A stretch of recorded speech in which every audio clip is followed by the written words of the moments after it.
శ్రీరాముడు ఈ యొక్క భుజాన్ని ఇలా తలగడగా పెట్టుకొని అక్కడే సముద్రానికి ఒడ్డునే దర్భచాపలు వేసుకొని అక్కడే కాసేపు కూర్చున్నాడు.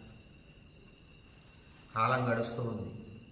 ప్రార్థన చేస్తున్నాడు. నియమంగా మౌనంగా ఎలా ప్రార్థన చేయాలో ఆ సముద్రుణ్ణి ప్రార్థన చేస్తున్నాడు. తనకు దారించి ఒక కార్యం మీద నేను వెళ్ళి తన సీతను తాను పొందాలి అనేటటువంటి ప్రయత్నంలో శ్రీరాముడు మౌనంగా దీక్షభూని అక్కడ కూర్చొనున్నాడు.